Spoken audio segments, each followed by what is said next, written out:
Hallelujah. सबको जय मसीह की। आप कैसे हो?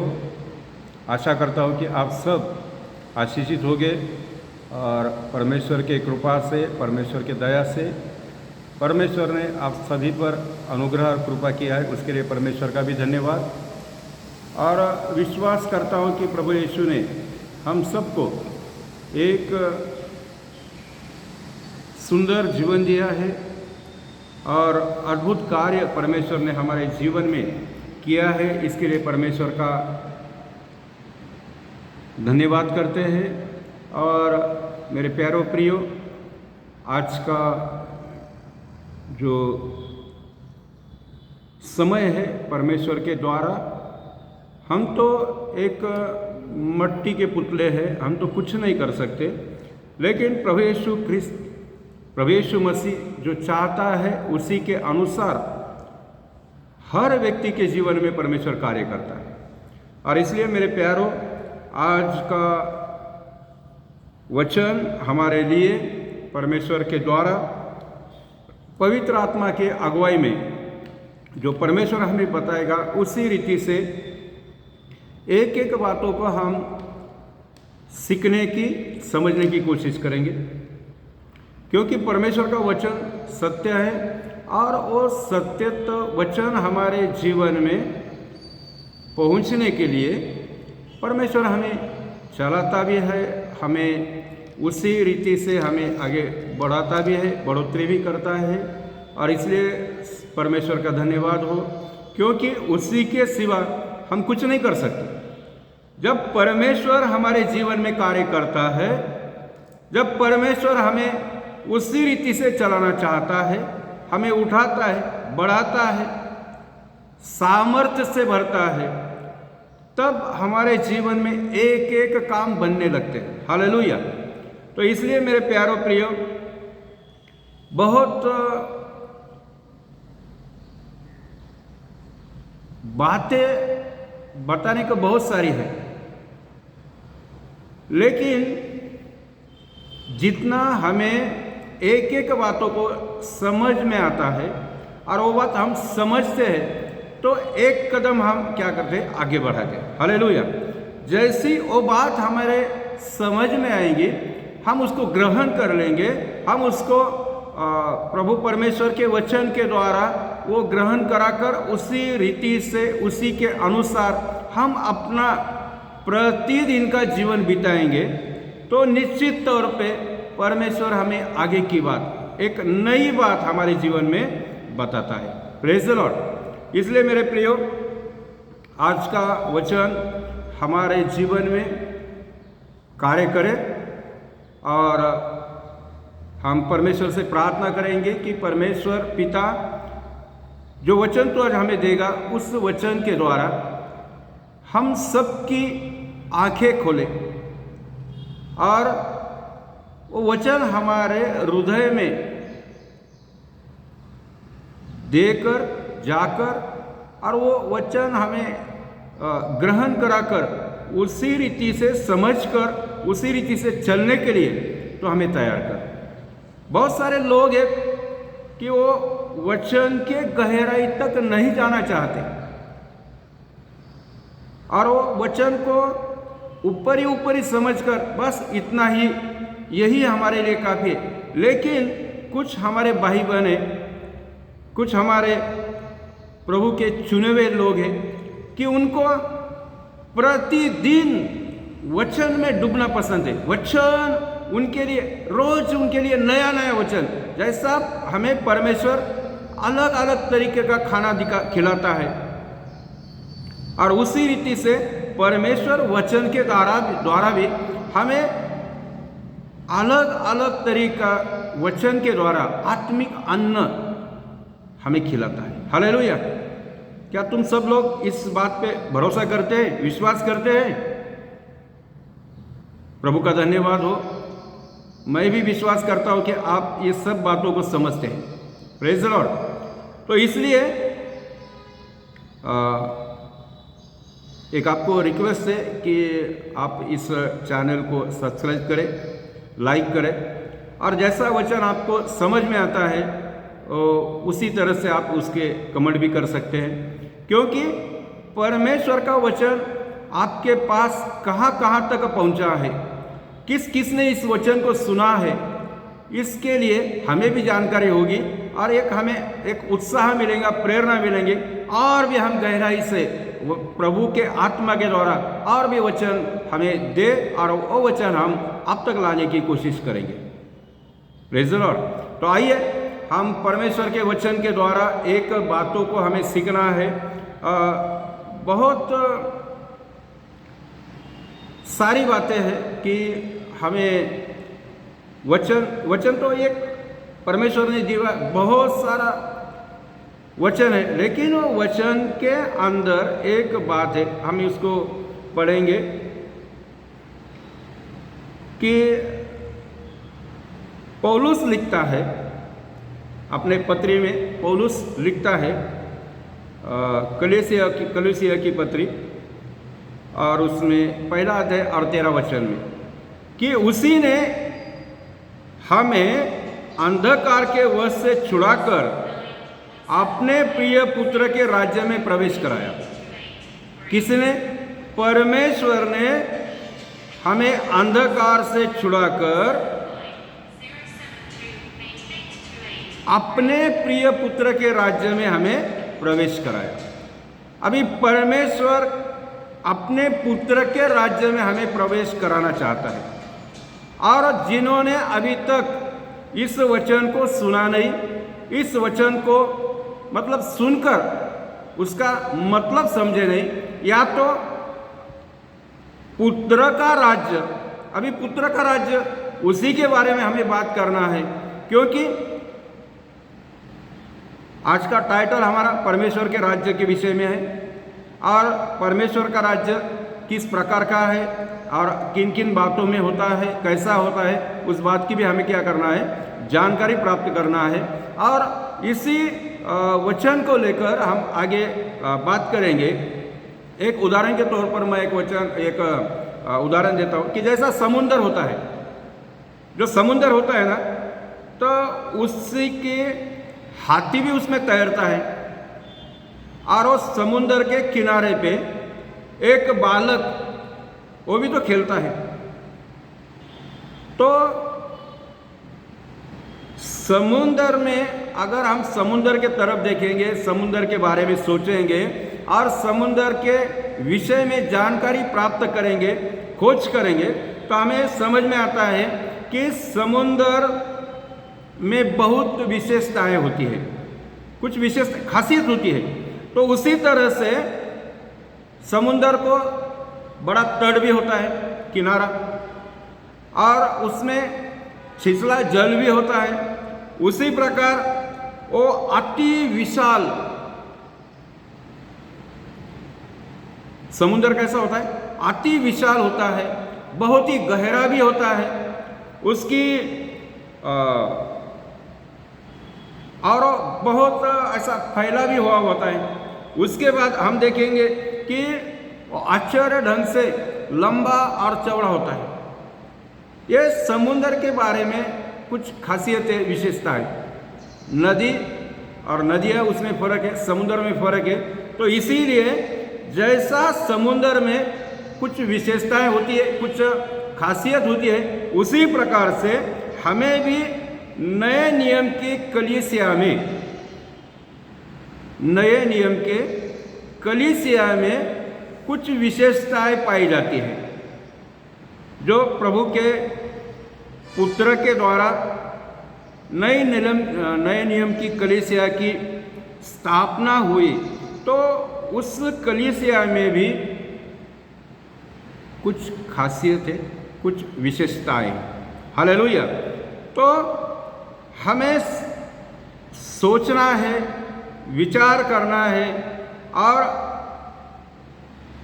जब हम सोचते हैं, विचार करते हैं, तो ये कलीसिया के बारे में हमें उसकी एकता, जो पहली शताब्दी की कलीसिया थी, उसके बारे में जब हम सोचते हैं और उसके बारे में हम पता लगाते हैं तो उसमें एक खासियत थी कि उसकी एकता, और वो एकता और मसीह के साथ मेल करने पर, जब उस एकता को देखेंगे और मसीह के साथ उसका वो कलीसिया का मेल करेंगे तो हमें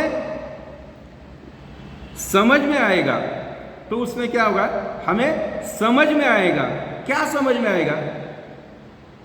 जब कलीसिया को और यीशु मसीह को दोनों का मेल करा देंगे तो हमें समझ में आएगा सॉरी, हमें ये बात समझ में आएंगी कि जो हमने सब्जेक्ट विषय लिया था कि परमेश्वर के राज्य, अभी परमेश्वर का जो राज्य है उसी में 3 प्रकार के राज्य हैं।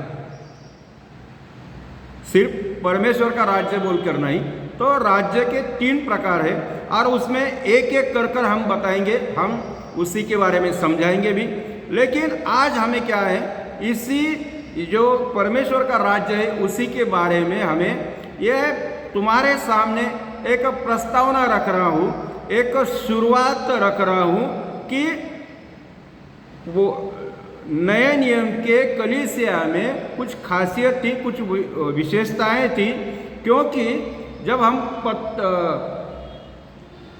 पेंटिकॉस्ट के दिन जब बाद में हम कलीसिया की तरफ देखते हैं तो उनमें एकता है, उसमें सब कुछ साझे का है, उसके बाद उनमें मेल मिलाप भी है और प्रतिदिन प्रार्थना में लवलीन रहने वाले लोग वहाँ पर इकट्ठा रहते थे, एक साथ रहते थे, मेल मिलाप करते थे, रोज प्रतिदिन रोटी इसमें भाग लेते थे। इसी तरह से उसमें कुछ खासियत, और वो खासियत और परमेश्वर प्रभु के साथ अगर मेल कराएंगे तो हमें परमेश्वर के राज्य में क्या होगा, समझ में आएगा। हालेलुया। तो उसी बारे में हमें पहली बात हमें रोमियो के किताब में, रोमियो के पत्री में 12 अध्याय और 5 वचन में लिखा है कि कलीसिया हमें मसीह के देह के रूप में, मतलब परमेश्वर के राज्य के रूप में, कलीसिया हमें मसीह के देह के रूप में, जो राज्य है तो मसीह के देह के रूप में, कलीसिया बोले तो मसीह का राज्य, यीशु मसीह का राज्य, और वो कलीसिया वो यीशु मसीह के राज्य का एक रूप है। दूसरी बात है कि इफिसियों की पत्री 2 अध्याय और 19 वचन में लिखा है परमेश्वर के परिवार के रूप में। जब हम राज्य की बात करते हैं, कलीसिया को देखते हैं, यीशु मसीह से उसका मेल करते हैं, तो हमें परमेश्वर का परिवार उसमें नजर आता है।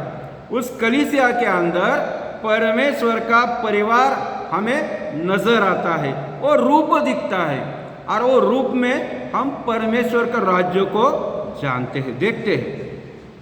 उसी तरह हम मत्ती की सुसमाचार में 16 अध्याय और 18 वचन, ये वचन सभी लोग जानते हैं। तो 18 वचन में लिखा है पृथ्वी पर हमें परमेश्वर के राज्य के रूप में मिलती है, परमेश्वर के राज्य के रूप में मिलती है।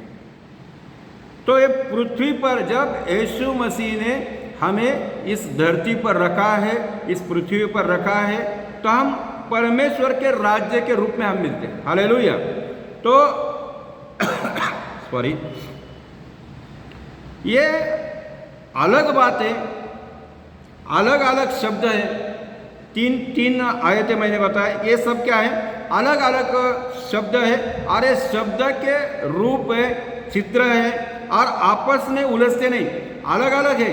वो अलग अलग चित्र भी दिखते हैं, अलग अलग रूप में भी दिखते हैं, लेकिन हम जब उसमें मेल करेंगे तो आपस में उलझते नहीं, बल्कि उसमें ईश्वरीय स्वभाव हमें दर्शाता है।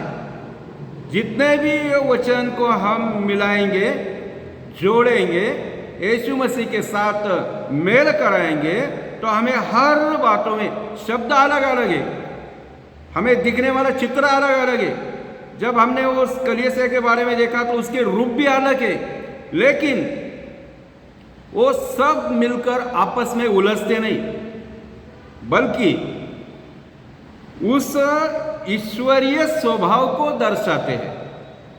उस परमेश्वर के ईश्वरीय स्वभाव को क्या करताते हैं? दर्शाते हैं, जिसे हम क्या करते हैं? कलीसिया कहते हैं।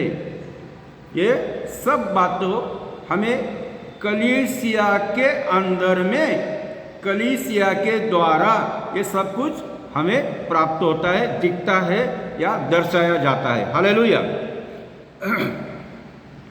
तो नए नियम की कलीसिया के पाए जाने वाले पवित्र कामों को, नए नियम के कलीसिया में पाए जाने वालों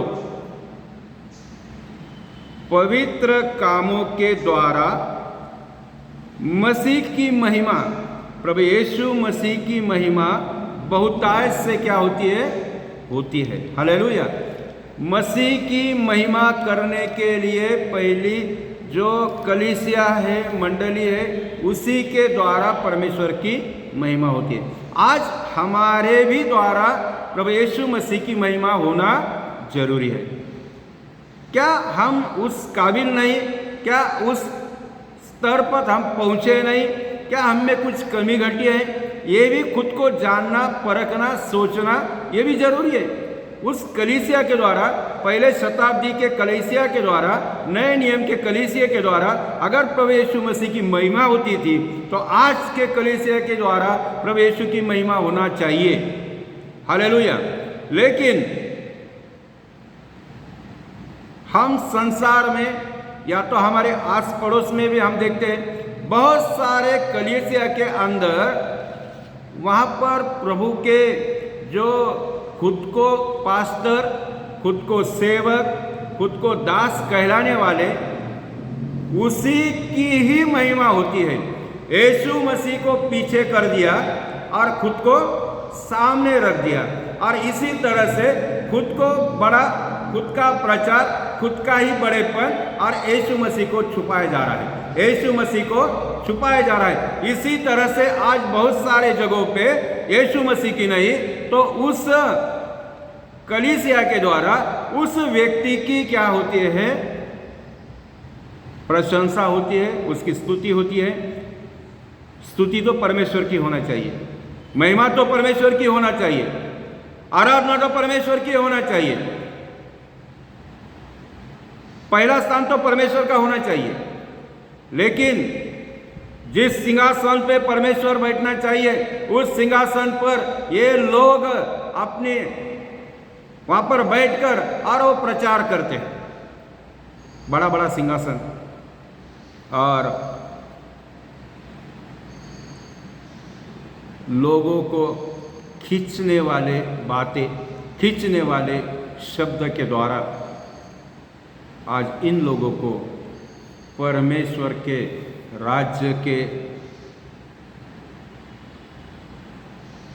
जो लोग आना चाहते हैं राज्य में, उनके लिए मैं समझता हूँ ये रुकावट का कारण बन सकते हैं। हालेलुया। तो अभी मेरा सवाल है कि अगर ऐसा ही चलते रहा, अगर ऐसा ही होते रहा, तो पवित्र आत्मा की इच्छा क्या है?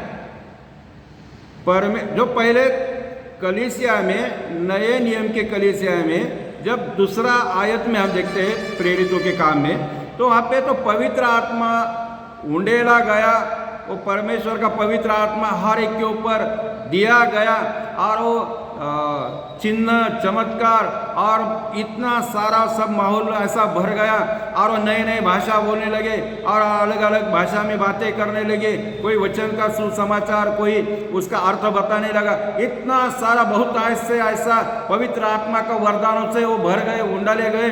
और जब वो लोग उसी कलीसिया के द्वारा, जो पहला नमूना जो परमेश्वर ने हमें दिया, उसी के द्वारा हमें चलना चाहिए, उसी को देखकर हमारा जीवन जीना चाहिए। लेकिन हमें तो भरमाया जा रहा है, भटकाया जा रहा है, और सत्य वचन के पास नहीं, तो दूसरे वचन के द्वारा हमें अलग किया जा रहा है। जो हम परमेश्वर के कलीसिया का हिस्सा है, कलीसिया का भाग है, और जो लोग अभी भाग बनना चाहते हैं तो उनके लिए तो क्या है, ये रुकावट का कारण, रुकावट उनके जीवन में आ रही है, और वो ऊपरी हल्के हल्के वचन को कोई भी हल्का नहीं लेना चाहिए। वचन बहुत कीमती है मेरे प्रियो, वचन बहुत कीमती है। उसके लिए प्रभु यीशु मसीह ने अपनी देह बलिदान करके अपने शरीर में से खून का, लहू का एक एक कतरा बहाकर तुम्हें और मुझे कीमत देकर छुड़ाया। इसलिए मेरे प्रियो, वचन इतना कम, ऐसा हल्का नहीं है, वचन इतना सस्ता नहीं है कि जो कहीं भी उसको रौंदा जाए। आज भी प्रभु यीशु के मसीह के लहू को, शरीर को रौंदा जा रहा है, वचन को रौंदा जा रहा है। क्यों? आज हमें इस बात को समझना है। हालेलुया। देखकर भय आता है, डर लगता है, क्योंकि परमेश्वर का ये वचन अति मूल्यवान वचन है, साधारण नहीं है मेरे प्रियो। और जिन लोग इस वचन को साधारण बना देते हैं, परमेश्वर उसको क्या करेगा पता नहीं, वो तो परमेश्वर के हाथ में है। लेकिन आज हमें ये बात को समझना है कि पवित्र आत्मा जो पेंटिकॉस्ट के दिन हम सब के ऊपर उंडेला गया, पहले शताब्दी के कलीसिया के ऊपर उंडेला गया, और वो जब उंडेला गया तो वो बहुत सारे काम, चिन्ह, चमत्कार करके और बहुत लोगों को उस परमेश्वर के कलीसिया के हिस्सा बन गए। और वैसे ही आगे बढ़ते बढ़ते आज हम तक वो वचन पहुंचा है। परमेश्वर का राज्य के रूप में हम भी तो वो भाग हैं मेरे प्रियो। तो पवित्र आत्मा की इच्छा क्या है, ये भी हमें क्या करना है, समझना है। और समझने के लिए हम कलीसिया को राज्य के रूप में देखना है। ये तो परमेश्वर का राज्य है। कलीसिया बोले तो यीशु मसीह का राज्य, और उस राज्य के रूप में हमें कलीसिया को देखना है। अरे कलीसिया ना तो मेरी है, ना तो तुम्हारी है, ना तो किसी की है। किसी कोई भी इस कलीसिया के ऊपर अपना हाथ नहीं जता सकता, कोई अधिकार नहीं ये मेरी कलीसिया बोलने का, क्योंकि कलीसिया तो यीशु मसीह की है। उसने अपना लहू दिया है, उसने अपना शरीर बलिदान किया है, क्रूस पर उसने चढ़ा है, बलिदान देकर, कोड़े खाकर, सर में कांटों का मुकुट पहनकर और गलत गलत शब्द के बातें सुनकर, और हम कहते हैं ये मेरी कलीसिया है। तो हमें क्या करना है, पवित्र आत्मा की इच्छा क्या है, ये इस बात को समझना है। और पवित्र आत्मा की इच्छा है कि हम सबने, जो भी व्यक्ति वचन को सुनता है, वचन पर विश्वास करता है, यीशु मसीह पर विश्वास करता है, उसको प्रभु बोलकर स्वीकार करता है, ग्रहण करता है, हर व्यक्ति के लिए ये जो एक एक मिलकर जो कलीसिया तैयार होती है, वो कलीसिया को प्रभु यीशु मसीह का या तो परमेश्वर के राज्य में हमें देखना है। ये परमेश्वर के राज्य का रूप है, ये हमें समझना है। हालेलुया। इसीलिए पौलुस ने कहा, पौलुस ने कहा कि मसीह में मन परिवर्तन करने को कहा। मसीह में मन परिवर्तन, हमारा मन परिवर्तन होना जरूरी है। मन परिवर्तन कहा, और मन परिवर्तन का मतलब जैसा हमने वचन में पढ़ा, उसी ने हमें, किसी ने, परमेश्वर ने हमें अंधकार के वश से, जो अंधकार के वश में हम पड़े थे, अंधकार के हम गुलाम बने थे, उस परमेश्वर ने इसे हमें इस अंधकार के वश से छुड़ाकर, अंधकार के वश से छुड़ाकर हमें परमेश्वर, उसका प्रिय पुत्र यीशु मसीह के राज्य में क्या किया? प्रवेश कराया। अगर पिता हमें ना छुड़ाता तो हम यीशु मसीह के राज्य में प्रवेश ना कर पाते। हालेलुया। तो इसीलिए सबसे पहला काम हमारे जीवन में हमारा मन परिवर्तन हुआ है। हालेलुया। क्या हुआ है? मन परिवर्तन हुआ है। जैसे अंधकार के राज्य में से मसीह के राज्य में हमें बदला गया। अंधकार में पड़े थे, अब मसीह के राज्य में हमें प्रवेश मिल गया और हम अभी ज्योति की संतान बन गए। हालेलुया। पहले हम अंधकार में थे, अब उजाला में आ गए। हालेलुया। और यही हमें कुलुसिया में 1 अध्याय और 13 वचन में हमें पौलुस हमें यही बात सिखाता है। तो प्रिय, मन परिवर्तन के द्वारा हमारा क्या होगा? जीवन बदल गया। मन परिवर्तन हुआ तो हमारा जीवन बदल जाता है। और इसीलिए हमें वो भी बात समझना जरूरी है कि मन परिवर्तन क्या है। मन परिवर्तन क्या है? एक मेरा सवाल है कि मन परिवर्तन क्या है?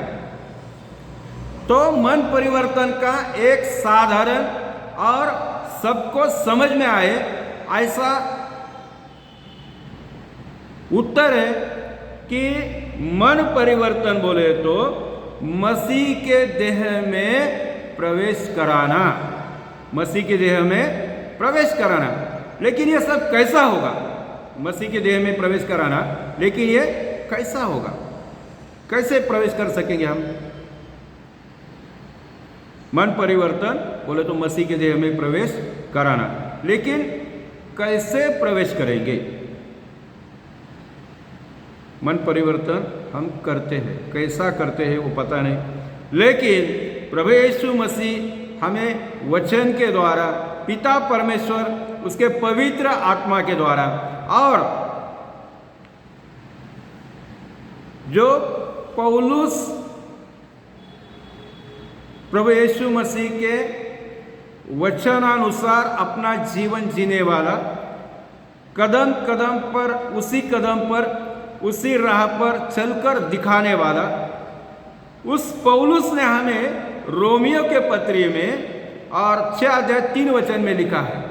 रोमियो के पत्री 6 अध्याय और 3 वचन में लिखा है कि मसीह यीशु का बपतिस्मा, मतलब जब हम यीशु मसीह के नाम में या तो पिता पुत्र पवित्र आत्मा के नाम में तीनों मिलाकर जब हम बपतिस्मा लेते हैं तो ये बपतिस्मा तो हमें उसके मृत्यु का बपतिस्मा होता है। हालेलुया। ये बपतिस्मा उसके मृत्यु का बपतिस्मा, क्योंकि तो हम तो ये तो विश्वास करते हैं कि वो मारा गया, गाड़ा गया और तीसरे दिन जी उठा।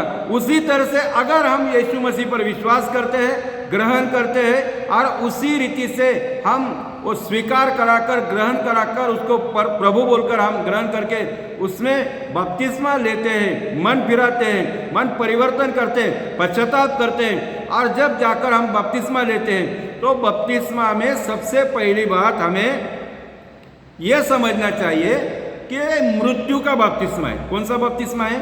मृत्यु का। और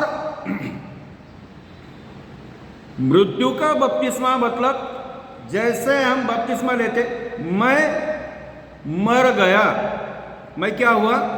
मर गया, मैं अभी जीवित ना रहा।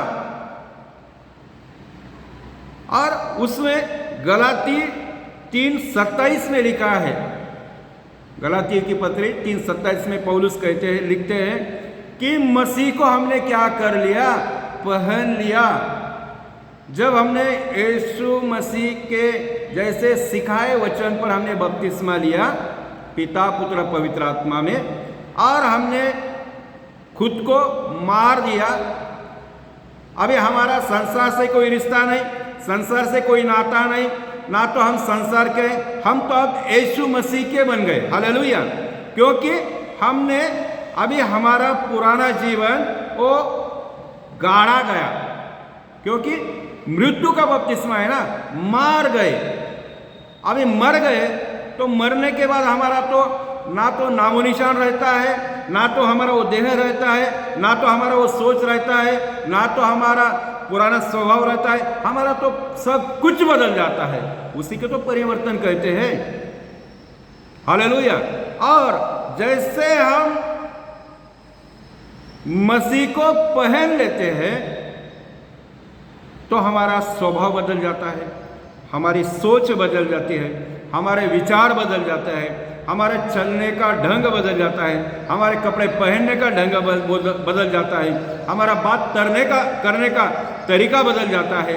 हम एक दूसरे से प्रेम से बात करने लगते हैं। हमें झगड़ालूपन, निंदा, डाह, ये सब हमारे जीवन से निकल चुका है अभी हर व्यक्ति के लिए। इसलिए तो तुम परमेश्वर का स्वभाव हमारे जीवन में आता है, हमारे शरीर में आता है, और हम उसी स्वभाव में हम चलने लगते, बात करने लगते, हमारा व्यवहार बदल जाता, हमारा सब कुछ बदल जाता। हमारा जीवन, पुराना जीवन जो हमें टीवी देखते थे, हम पिक्चर फिल्म देखते थे, हम इधर उधर भटकते थे, लेकिन जैसे हमने बपतिस्मा लेकर यीशु मसीह को पहन लिया तो हमारा स्वभाव बदल जाता है और हम प्रार्थना में लवलीन होने लगते, एक एक वचन के गहराई को समझने लगते हैं, और पवित्र आत्मा फिर हमें बातें करने लगता है। और ये स्वभाव हमारे एक एक वचन जब हम पढ़ते हैं तो वचन हमारे जीवन में कार्य करने लगता है। हमारे बुरी विचार नहीं आता, गलत स्वभाव हमारे जीवन में नहीं आता, गलत सोच हमारे जीवन में नहीं आती। ना तो हम गलत से हम आंखों से गलत देख सकते हैं, ना तो हम पाप कर सकते हैं, ना मन में किसी के विषय में हम डहा रख सकते, क्योंकि ये तो सब कुछ तो बदल गया। और हम अभी जैसा हमने यीशु मसीह को पहन लिया, जैसा यीशु मसीह को ग्रहण कर लिया, तो हमारे मन में, हमारे विचार में, हमारे आंखों में, हमारे बोलने में, हमारे चलने में, हमें इसलिए तो हम गीत गाते हैं, मेरा उठना मेरा बैठना तुझे भाता रहे। ये गीत तो, गीत की गहराई देखो, गीत का अर्थ देखो, गीत का मतलब देखो, उसमें तो हर जगह पे जैसा मेरा उठना बैठना, मेरा उठना बैठना, चलना तुझे भाता रहे, मेरे जीवन में यीशु तेरा नाम जलाल पाता रहे। जैसे हम मसीह को पहन लेते हैं तो हमारे मन में एक नया स्वभाव, नया गुण, नया विचार, नई सोच हमें हमारे चलते फिरते हमें बताती, दर्शाती। हालेलुया। और इसीलिए इब्रानियों को पत्री में, इब्रानियों की जो पत्री है उसमें भी लिखा है, इफिसियों को भी लिखा है कि 1:23 में लिखा है कि यह उसकी देह, यीशु मसीह की देह और उसकी परिपूर्णता, यीशु मसीह की देह और उसकी परिपूर्णता है, जो सब में सब कुछ पूर्ण करता है। जिसने यीशु मसीह को ग्रहण कर लिया, जिसने यीशु मसीह को पहन लिया, वचन में लिखा कि ये यीशु मसीह की देह और उसकी परिपूर्णता है, जो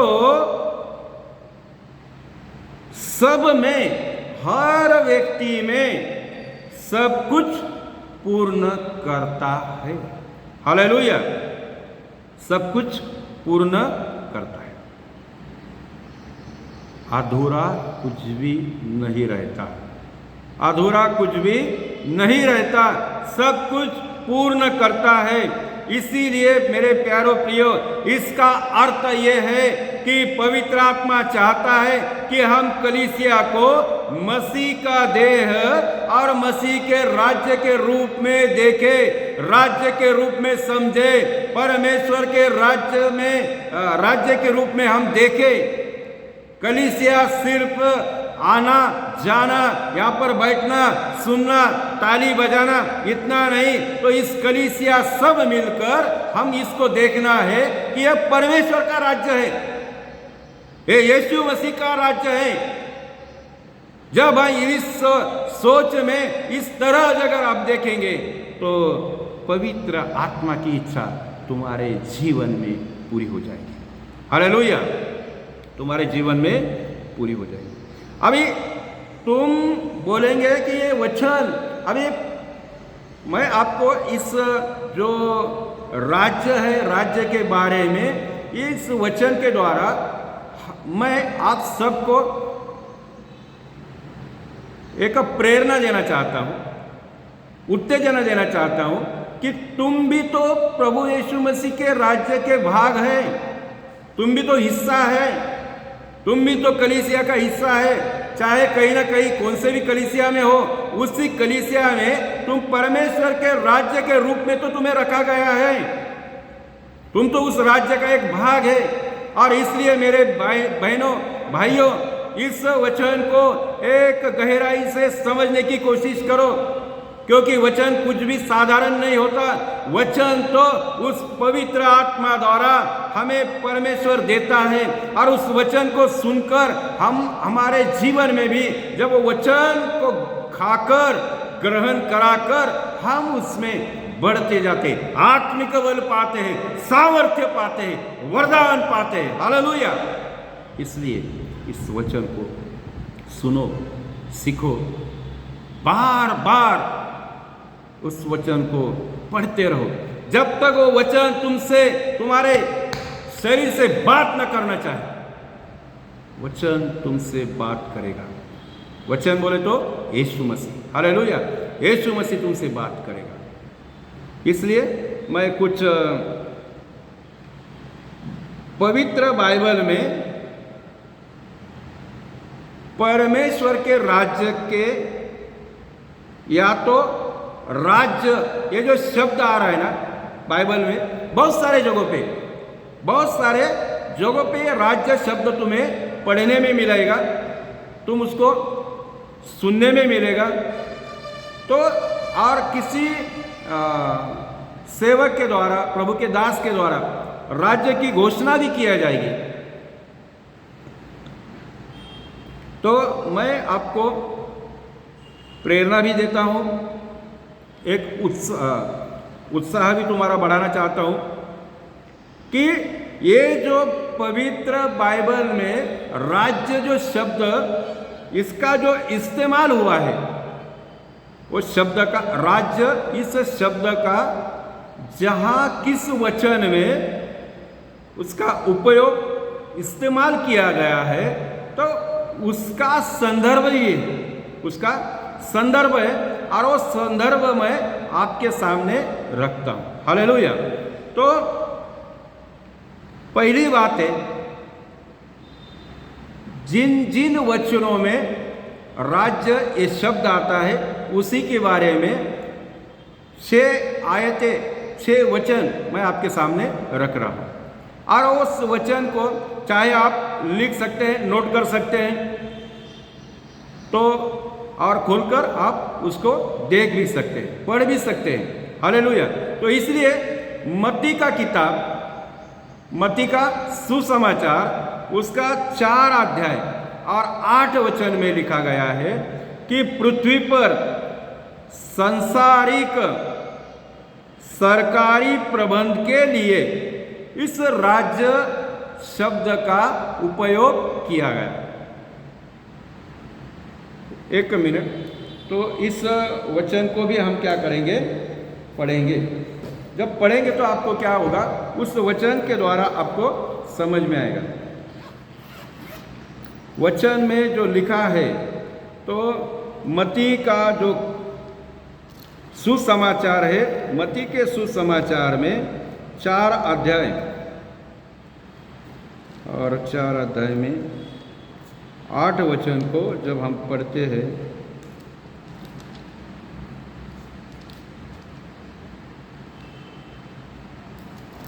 सभी को ये वचन पता है, लेकिन फिर भी राज्य ये शब्द कहाँ कहाँ इस्तेमाल किया गया, कहाँ कहाँ उसका उपयोग किया गया, उसी के बारे में मैं कुछ बातें आपके सामने रख रहा हूँ। हालेलुया। तो कुछ बातों को हम देखेंगे। तो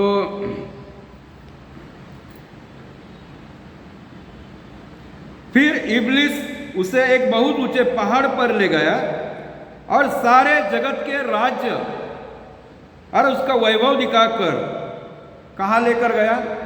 एक ऊंचे पहाड़ पर लेकर गया इब्लिस शैतान, और वो लेकर गया और जगत के राज्य, तो जगत का राज्य, जगत के जग, पृथ्वी, जग बोले तो पृथ्वी, वर्ल्ड बोलते हैं इंग्लिश में, और इसीलिए पृथ्वी पर संसार में और सरकारी दफ्तर खानों में इस राज्य का या तो इस शब्द का उपयोग किया जाता है, प्रबंध किया जाता है।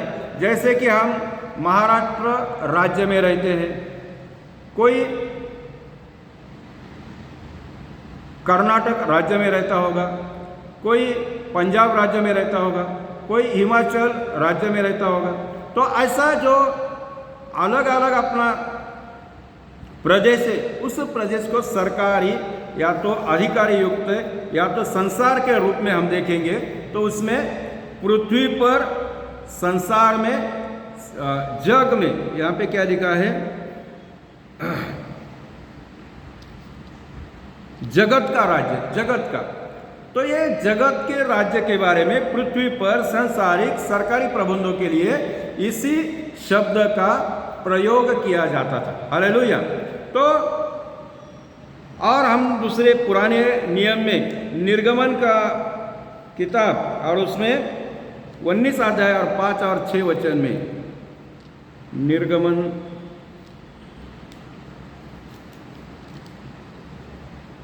निर्गमन 19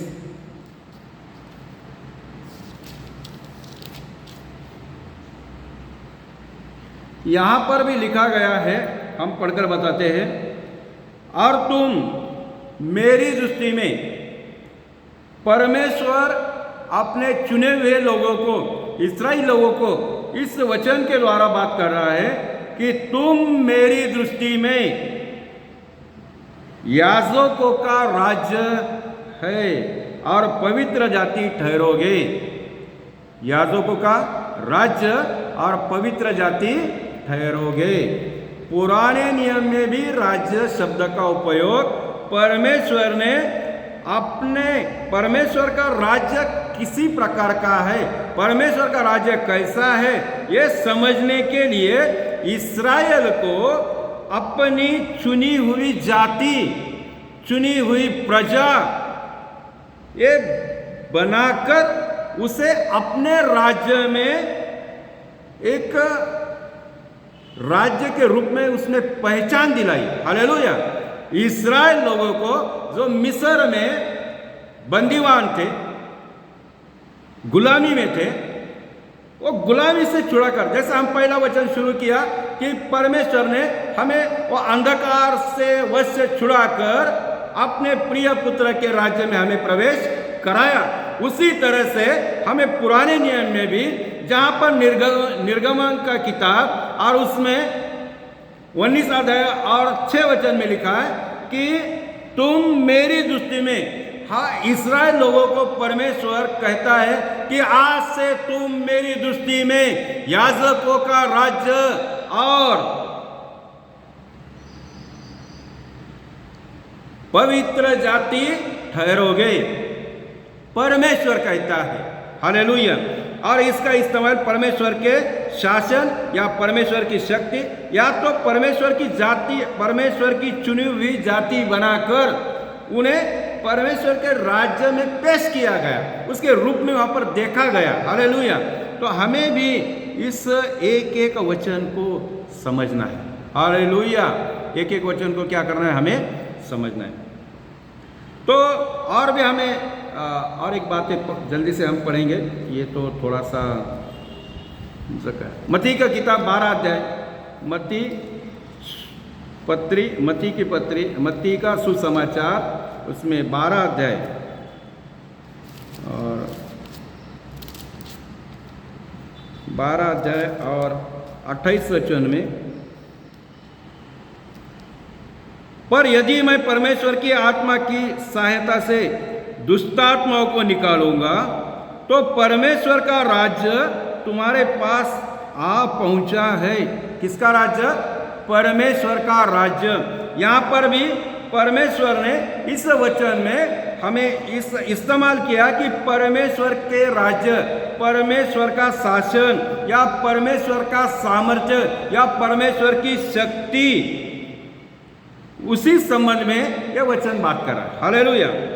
तो यहाँ परमेश्वर की इच्छा पूरी होती है, वहाँ परमेश्वर का सिंहासन, जहाँ परमेश्वर की इच्छा पूरी होती है वहाँ परमेश्वर का राज्य अर्थात परमेश्वर का सिंहासन या तो परमेश्वर का राज्य का अस्तित्व होता है। हालेलुया। 3 बातों को हमने देखा, मत्ती सुसमाचार, निर्गमन का निर्गमन का जो हमारा जो शुरुआत का ये था पुस्तक था उसमें, और मत्ती का सुसमाचार में हमने भी देखा। और अभी चौथी बात को देखेंगे, चौथा आयत को देखेंगे हम।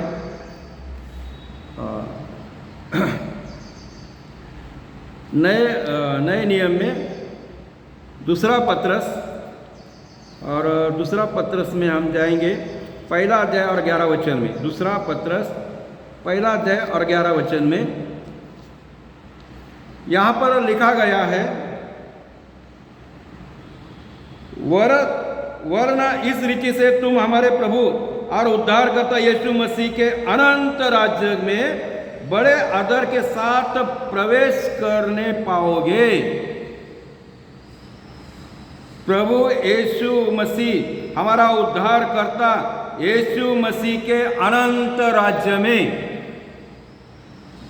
बड़े आदर के साथ प्रवेश करने पाओगे। हालेलुया। यीशु मसीह का अनंत काल का राज्य, जो स्वर्ग का जो प्रभु है, वो हमें अनंत राज्य के रूप में हमें बताया जाता है, राज्य अनंत काल का। और 5वीं बात है मत्ती का किताब, मत्ती का सुसमाचार, मत्ती सुसमाचार उसका 16 आयत 18 और 19, ये सब भी हम सब जानते हैं, तो फिर भी हम इसको एक बार पढ़ लेते हैं। तो हम इसमें पढ़ेंगे 18 को हम पढ़ेंगे।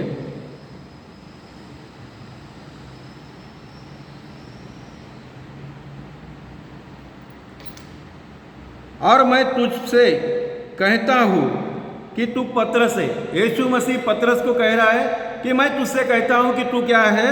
पत्रस है, और मैं इस पत्थर पर अपनी कलीसिया बनाऊंगा।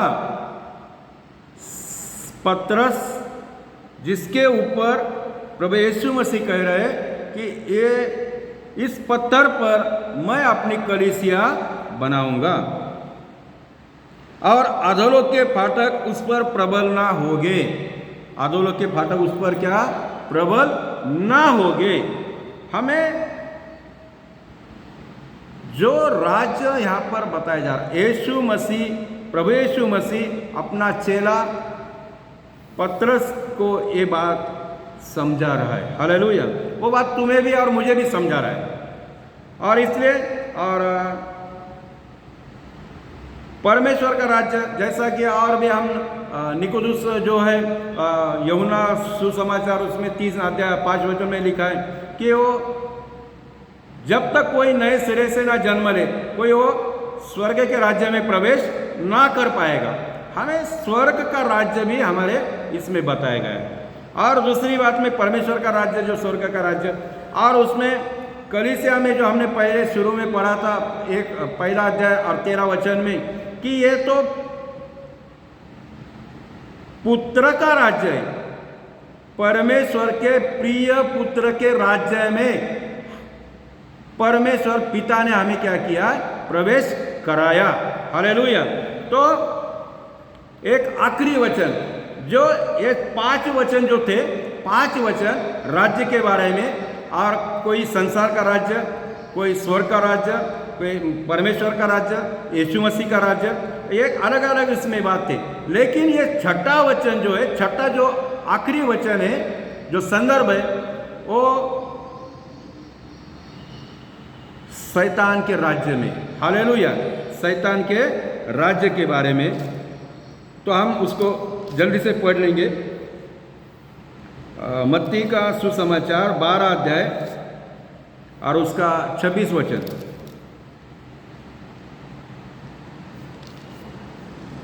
यहां पर लिखा गया है,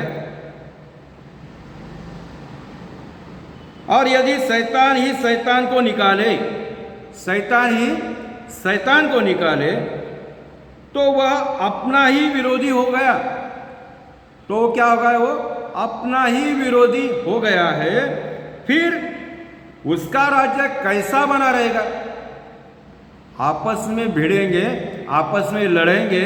शैतान के बारे में, शैतान के राज्य में यहां पर लिखा गया कि उसका राज्य कैसा बना रहेगा, कैसा टिका रहेगा। ये तो शैतान के राज्य के बारे में ये आखिरी वचन था। हालेलुया। तो प्रिय, आज का जो हमारा जो टॉपिक था, भाग था, जो शुरुआत जो हमने किया कि परमेश्वर का राज्य, और वो परमेश्वर के राज्य के बारे में हमने क्या किया, ये प्रस्तावना, शुरुआत जो कैसा होता है और परमेश्वर का राज्य क्या होता है, कैसा होता है, उसी बारे में हमने थोड़ा जो परमेश्वर के द्वारा हमें समझाया गया उसी बारे में हमने बताया आपको। और इसीलिए अभी जब हम अगले पार्ट में जाएंगे, अब ये पहला पार्ट होगा, एक सीरीज जैसी होती है ना, तो उसी तरह से हमें इस बात को देखेंगे। एक साथ इतने सारी बातें हम कर नहीं पाएंगे, इसीलिए हमें ये पहला पार्ट, फर्स्ट पार्ट में हमने उसका शुरुआत या तो परमेश्वर के राज्य के बारे में प्रस्तावना आपके सामने रखी है। अभी अगला जो पार्ट है हमारा, जो दूसरा पार्ट होगा, तो उसमें परमेश्वर के राज्य के दूसरे पार्ट में हम देखेंगे कि राज्य के 3 प्रकार होते हैं। राज्य के 3 प्रकार होते हैं, या तो 3 भाग होते हैं, और उसी के बारे में हमें आगे बात करेंगे। तब तक सबको जय मसीह। प्रभु यीशु मसीह आपको बहुतायत से आशीषित करे। जिन्होंने भी सुना है उसने वो ग्रहण किया, और परमेश्वर अपने राज्य में उनको प्रवेश कराएगा। इस बात पर हम विश्वास कर कर हम सब आपके लिए प्रार्थना करते हैं कि प्रभु आप सबको आशीषित करे और बहुतायत से आत्मिक उन्नति करे, बढ़ाए, बढ़ोतरी पाए, और हम सब मिलकर परमेश्वर का भाग, परमेश्वर के राज्य का हिस्सा, परमेश्वर के राज्य के रूप में हम सब मिलकर उस परमेश्वर का राज्य को निर्माण करेंगे, जो परमेश्वर ने हमें पतरस के द्वारा ये हमें सूचना दी गई। हालेलुया। तो आइए आंखें बंद करते हैं और परमेश्वर का धन्यवाद करते हैं, कि प्रार्थना करते हैं। थैंक यू जीसस, धन्यवाद यीशु। हालेलुया।